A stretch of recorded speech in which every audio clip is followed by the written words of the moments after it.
Okay, man, I've been in there for a while. It's 1:45. I got a bunch of stuff moved around out of that one storage that I need to clear out.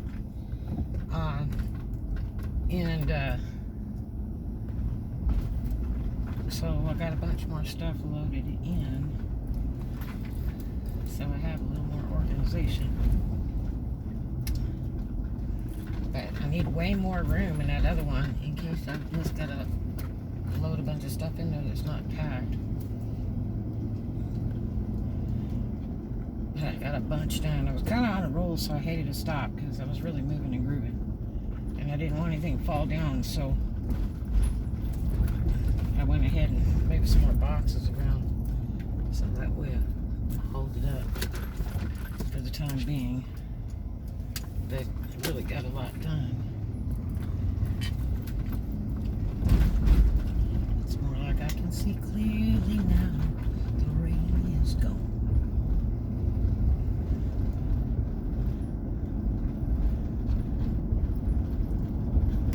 I can puzzle out more when I can see exactly what I've got stacked and what's not stacked and how much room I've got left.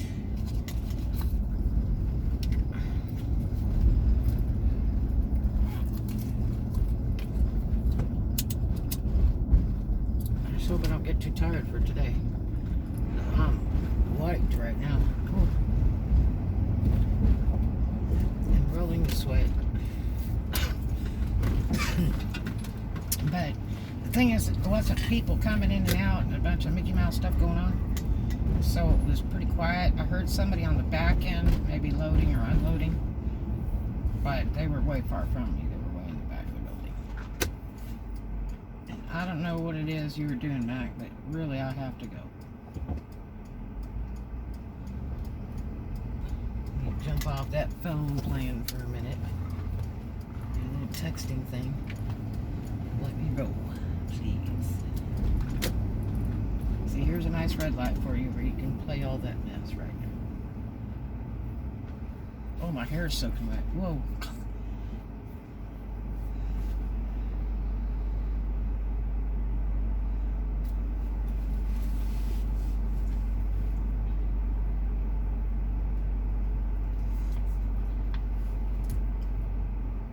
The last time I talked to that girl, she's trying to tell me how that stuff's all air controlled, and it is not.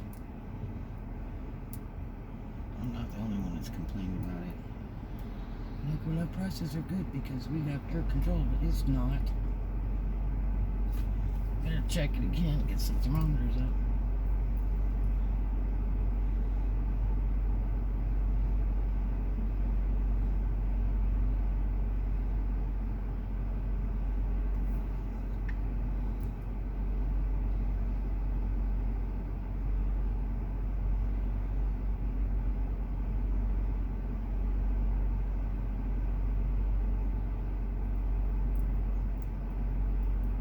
That's the one thing about having outdoor storage. At least you can have some air. I mean, that building's really big and really tall, but it just is not got any air breeze coming through any of that. They had some people over there the other day to fix the heaters, and it's like, for what? This isn't Memphis, Tennessee. We don't really have a winter here. I mean, when it gets like wintry for a couple weeks, if it's really cold, some years it never does, but if it gets really cold, it's like you have to put a long sleeve shirt on, okay? It's not like we put sweaters and stuff like that on. That's about it, you know. I mean, I don't like the cold, so, you know, yeah, I would wear maybe a long sleeve or a sweater if I was down on the waterfront in the winter, but other than that, it's like a light jacket and a shirt.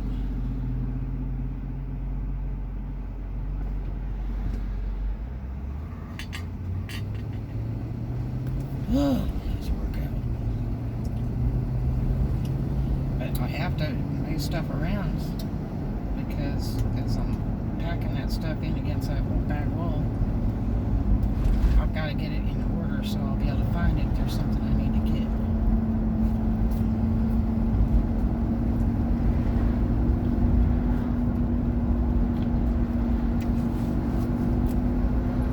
I'll just move all night long and then go crash out on the beach. It's a weekend. I'm still going to be able to turn the power and the utilities off in time. So they won't use my stuff. I had a landlord do that, and they used my stuff for a couple months. That was really pitiful. The electric company's like, well, you know, and I've said, no. I called twice, and I went down to your office to make sure you were shutting it off. That's when I rented from Tommy Coggins. Boy, was that bad news. What a nightmare.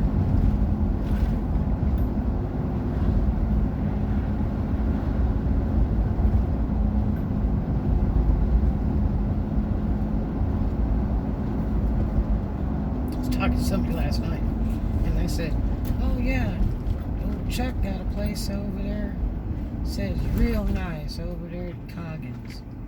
I'm like, you were lying. So that both those places are toilet bowl, those two lots he's got next to each other. They're just toilet bowls. They're nothing like they were years ago. As a matter of fact, one lot was crappier than the other, but the main big one was very nice years back. I had my shop over there. It was very nice. The only thing bad about it was people that didn't belong there would cruise around there, and every time I was out working on my cars or whatever, and these weirdos would be driving by, they'd see me and see my house, and that kind of scared me because they were creepy. And they were like, hey, how you doing? And me saying weird lewd stuff with my little girl wandering around. And it's like, man, do you not have any respect for female or a child?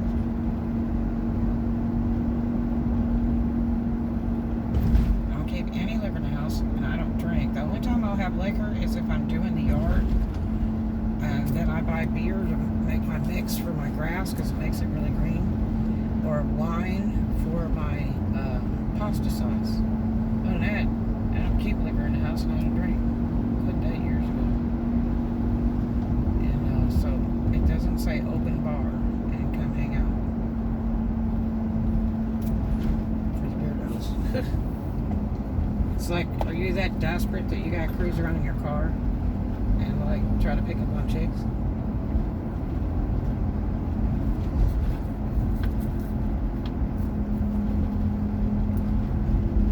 Okay, so I'll tell you this story.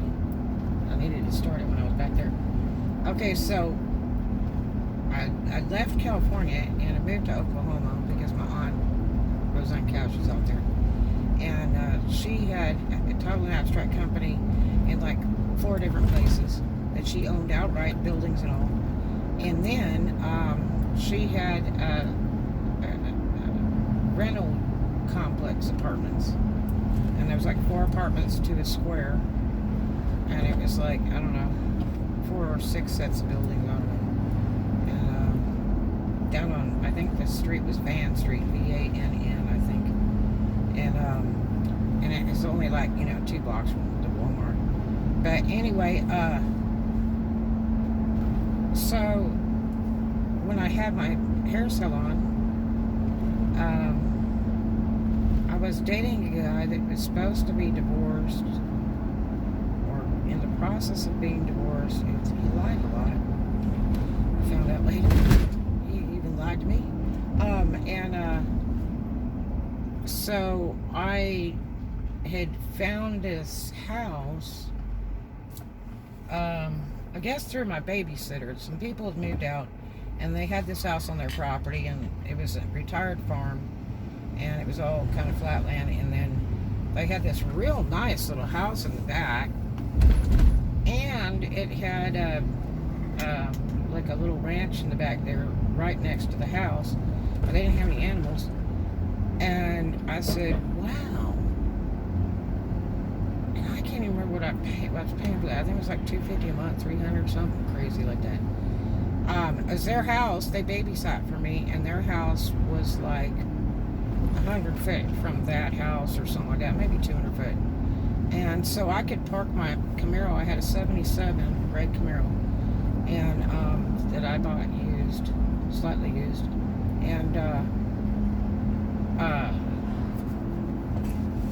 let's see, so it was like 9 or 10 years old, something like that. I don't know. So anyway, I have to think, but so I had that, and it was a pretty cool car. I put a lot of money into that and work into it.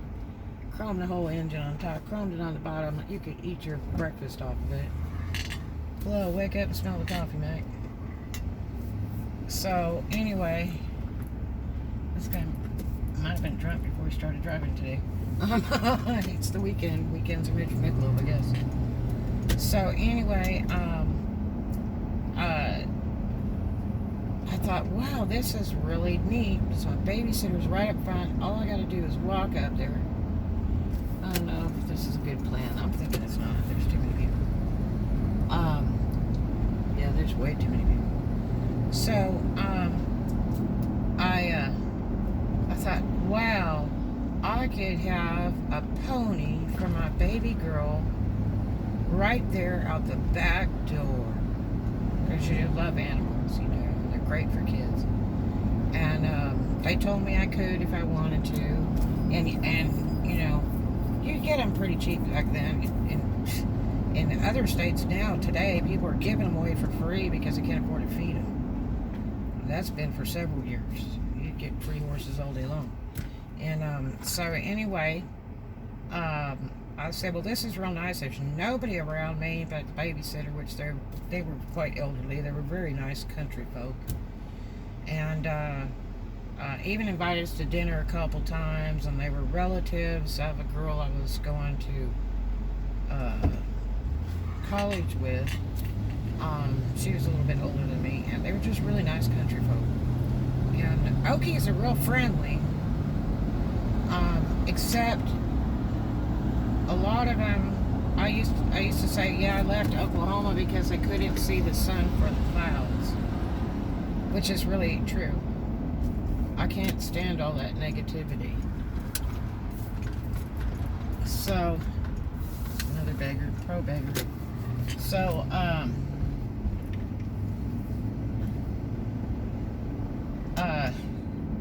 it seemed like a really cool deal. The house is real cute. Price was right. Babysitter right there. Real convenient. But it ended up being kind of too convenient. One of the first problems was Cece and I, whether she was not, well, just before 2, she had just started walking.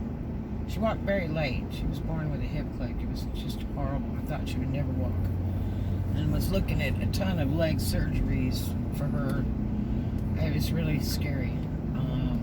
But it ended up better in the end anyway. But worked out great. Yeah, vacuums over there. I wonder if they actually work. So anyway, Kelly was working at the Chrysler car lot selling cars at that time. The guy I was supporting.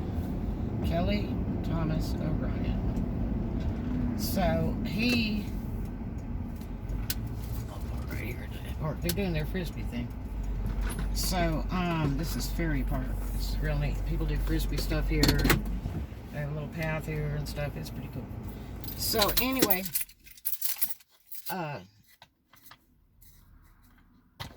I was one day Cece comes to me and shows me something in her hand. And it's a baby mouse. I'm freaking out. Like, how in the hell has my kid got a hold of a mouse? This is really terrible because, I mean, you know, rats and rodents, they carry diseases and stuff. And so here's my mistake, because it's a little house in the country, okay? Basically. I mean, it was in the city, but it was countrified behind the landline from the street. You know what I mean? So, I am just blowing it. And she's laughing and giggling, showing me this little mouse in her hand she's holding with her hand closed. And I'm freaking out. And so I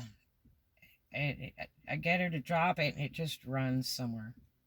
So I'm trying to figure out where this mouse came in the house, because I didn't open the doors or anything. Oklahoma is usually pretty cool, especially in the winter times, and then in summer it can get kind of hot. But oh my gosh, I was freaking out. So I'm searching the whole house. You know, I called Kelly. I said, oh my God, there was a mouse. My daughter had a mouse in her hand and brought it to me. And so I'm like, maybe I should take her to an emergency room, because, you know, she might get rabies or whatever, or die from mouse. I mean, it was a little tiny baby mouse. It was just tiny. And so, but that means there's others around, and there's a big one, right? There's a mom and a dad, right?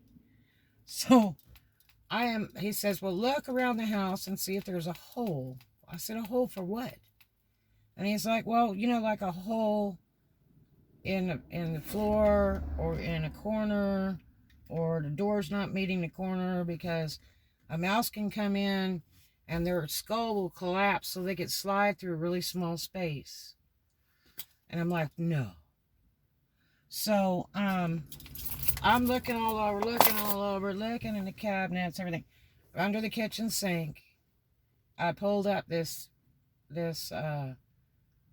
piece of paper, or cardboard. I think it was cardboard, off the bottom of it. And there was it was rotted through. There was like a big hole in the back corner. So all they'd have to do is just go up through that hole and push the cardboard up. Unless you had something heavy sitting on it. And I'm like, oh my gosh. And I call him back and I tell him, oh my gosh, the thing's rotted. Well, later he fixed that. He put some wood in there to fix that. Because people were quite elderly that owned the house. So, you know, didn't want to be, you know, imposing. The rent was cheap, and it was nothing to fix that, really.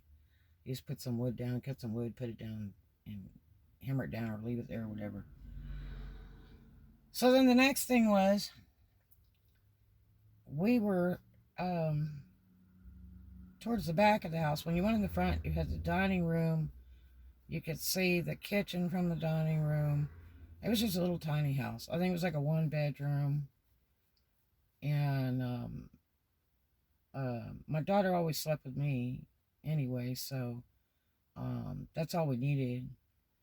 And then we had the couch and stuff like that. So anyway, one day there was this biggest spider I ever saw in my life. It had the longest legs. It was like the size of your hand. Huge legs on this spider. I'm freaking out. Cece's freaking out. We're like standing up on the couch going cuckoo. And I called Kelly at work at the car lot. And I said, Kelly, I said, oh my God, you will never believe there is the biggest spider back by the bathroom. And it is like, you know, we are freaking out. Okay? And I'm like, how many more spiders are in this house? You know, this is what happens when you grow up in the city and you move to a really rural country place, right? You know nothing about country life. So anyway, he's like, I'll be right there. He leaves the car lot. Comes over, and we're standing on top of the couch, okay? Freaking out, just scared to death. And so he shows up. The car lot was only like, 8 minutes from the house. And so he comes in, and he's like, going, where's it at? Where's it at? I said, well, I tried to kill it, and it jumped. It literally jumped. It was like freaking me out. And he just laughs, and he said, oh yeah, that's a what-you-call-it spider. And I'm like, well, this place needs to be sprayed. He said, well, the thing is that, if you're living in the country, it's just stuff that kind of comes with it. I'm like, well, there are going to be snakes and lizards and crocodiles too, or what? And so he just kind of laughed, and he went and he found the spider, and he killed it, showed us the spider. He's like, it's okay now. And I'm like, no, it's not. I said, maybe that's why this place is so cheap. So he laughs. So then, one day, the landlady and her husband were going to go out to do some errands or something together. Normally they didn't. One was gone and the other one was gone. She was usually home all the time. And so they had to go somewhere together, probably to see some family or something. So she has her daughter's or somebody's 2 kids, 2 little boys. They're like, 3 and 4 or something like that.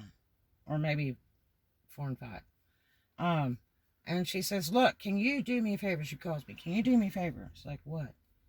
She said, could you watch these 2 little boys for about 30 minutes? Because I got to go down the street. My husband had to go down the street. And I'm like, well, I mean, I don't usually watch other people's kids. Are they good kids? Because boys are usually pretty wild, and there's really nothing for them to play with over here, except for little dolls and stuff like that, And she says, oh no, they're really good, So she brings them over, and they're like in suits, and they're real cute, and they seem okay until she leaves. Oh, God. So these kids were kind of wild. And the house is so tiny, and they're like dodging around the house and screaming. And my daughter's like, my daughter can't even relate. She's like, what is this? What kind of kids are these? And I'm sitting there going, man, I can't take all this action, man. It's no wonder I don't watch people's kids. My kids are really pretty good, They, they don't hang off the chandelier and scream and carry on and act stupid in stores. My kids are wonderfully good, all my kids. So anyway, then Cece comes running to me. I was sitting on the couch, and she says, Mommy, those boys have a different pee-pee or something like that. I said, excuse me? And she said, their stuff is broken. I'm like, what are you talking about? And so what actually happened is they both went into the bathroom and went to go pee-pee and whooped their stuff out, peeing in the toilet in front of my baby girl. And she's, a lot younger than them. And you would think that somebody would raise their children appropriately, that you don't just, leave the door open and pee in front of a little girl. Plus, that makes me nervous when, kids are like showing their stuff. So, anyway, I was really upset. I called Kelly and I said, look, these 2 little boys whooped their stuff out and peed at the same time in the bathroom in front of my daughter. And he's like, well, boys will be boys, and they're probably used to that at their own house. And so, I said, well, I just don't find it appropriate. I mean, my daughter shouldn't be seeing stuff like that. She's way too young, and that's just weird. And he laughs. He said, it'll be okay. He says, she'll probably be back pretty soon. When she coming back? I said, well, she said 30 minutes, and already it's like 3 hours.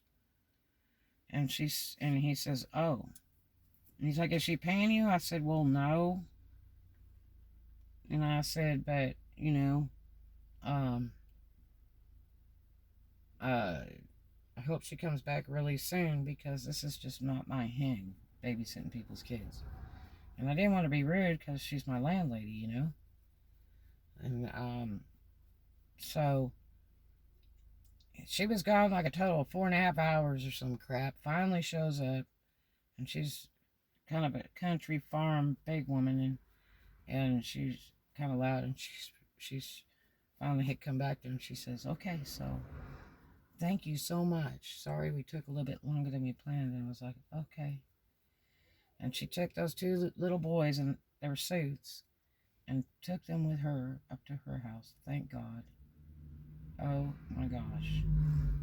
And that reminds me of another story I'll tell you another time about the plumbing on that house. And no, we never did get a pony. I didn't even stay long enough for that. And that was like a big dream. I wanted to have my daughter have her own real live pony that she could ride and stuff. Ugh. That country life. That country life. So if you're not used to it, and you grew up in the city like I did, and in Southern California, it's really hard to relate. It's a big change. But you get, a lot of good out of it, because California got really bad, especially with the rents, but it got kind of violent and dangerous. And I left before they had those big riots. So, you trade one thing for another. But the people were a lot better. They were very nice. The country folk were generally very nice. To be like better than your own family, That's one thing about moving to the South. But anyway, I hope you guys have a great day. Do something kind for a stranger. Love everybody. And I gotta get back and get some more stuff moved. Alright, talk to you guys later.